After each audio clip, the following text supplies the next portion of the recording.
Welcome back, guys, to another Sports Card Podcast episode with me, your host, the Card Boss. And you can see the title, right? The good, the bad, the ugly. And I'm referencing to the recent announcement of the Victor Wembanyama injury, where he's suffering a season-ending DVT condition, which definitely is out for the season, and there is doubts on next season as well, because from the previous history that we've learned on this injury, is something that definitely can affect a player's performance in the long run. But definitely we pray for Victor's speedy recovery, and hopefully he comes back strong as well. But we're going to talk about what's happening today, and I believe that we're already many days away since the announcement of that injury, and you can really see the impact it has on the hobby. People are literally saying, sell your Wembies, or some people say hold your Wembies, but whatever it is, the prices on Wembies, people are expecting it to go down. How far down? Not sure. But one thing that I've noticed that people are talking about right now is they're saying stuff like, I told you so, right? Don't invest in ultra modern, don't buy ultra modern. Alright, stick to the GOATs, stick to the Kobe's, the LeBrons, the Jordans, right? They're the safest bets. And tell you what, I do agree as well. For the medium to longer term, definitely these three guys would be the safer bets. Even I put my money on these three guys for the longer term. Maybe not just these three. To some extent, I would include Steph Curry in that bucket as well. But I'm running a business. So when it comes to business, you kind of have to seize whatever opportunity that's currently that's in front of you, regardless of your own perspective on what you think that the long-term projection on a certain player is like. So of course, a player like Jordan or a player like Kobe or LeBron, if you buy it with the view of selling long-term, it doesn't mean that you can't sell it short-term. I'm pretty sure there's no shortage of demand as well. But when it comes to ultra modern players, I'm talking about Wemby, I'm talking about Luka, Ja, Tatum. I think the outlook for these guys are much shorter. The time horizon are much shorter than that. When you're doing it from a business perspective. So for me personally, I don't own any Victor Wembanyama cards, so I'm not directly affected by the news at all. Although I was tempted to acquire a couple of cards after the Aaron Fox trade. Because I was kind of optimistic on the outlook of the Spurs team. I think that they have potential to do well. It's just unfortunate that after the All-Star break, Victor received this particular news. But then again, it doesn't unfaze me from buying into ultra modern cards. Victor is one example whereby if I have bought any, it's probably have to sit on the sidelines. But other ultra modern players, the Tatum, Anthony Edwards, the Jars, the Lucas, you have, as a business, you have to continue to buy into these players, even though that each one of them has a risk, has a susceptible risk to a similar sort of injury. Who knows?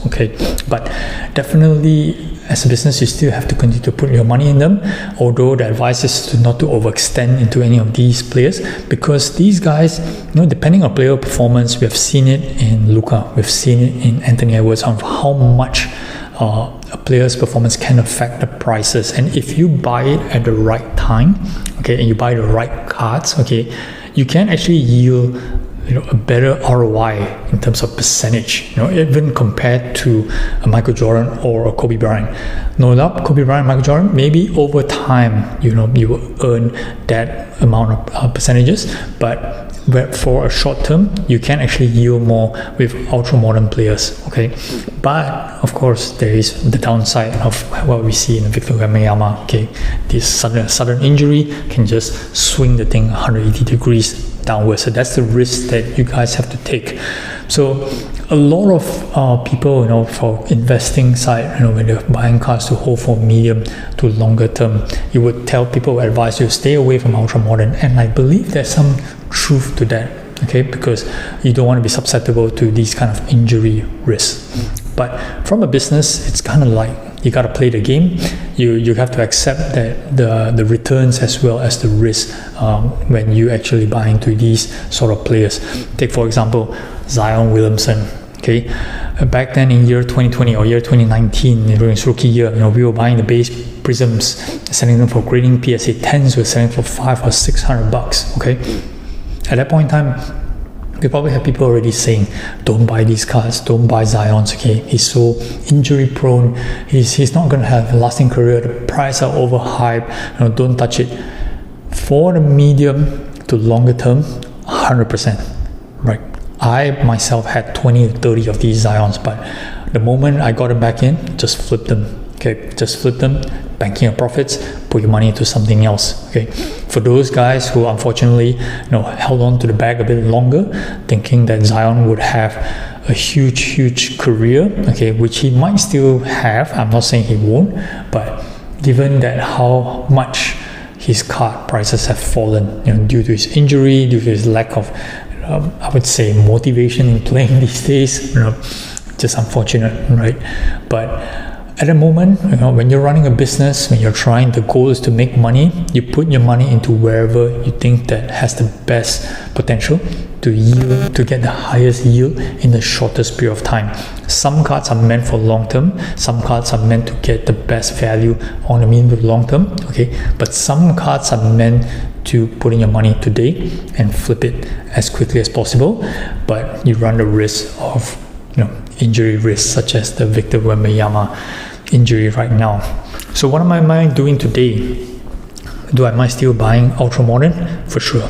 Okay, I still believe in other players that's currently still the face of the league. Anthony Edwards, Luka, Ja Morant. Okay, maybe to some extent have to look back at Trae Young, Jaren Jackson, perhaps. Okay, I think the hobby is starting to warm up on these guys again, but definitely, if you want to make money in the short-term period, you have to be looking at the ultra-modern stuff, but you have to accept the risk that comes with it. Okay, that's it I have for this one.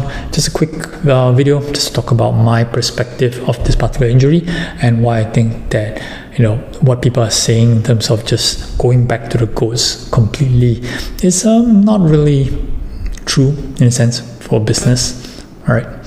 Okay, do like, subscribe, follow my channel for more content in future. Thanks for watching, guys. Again, Carbos out.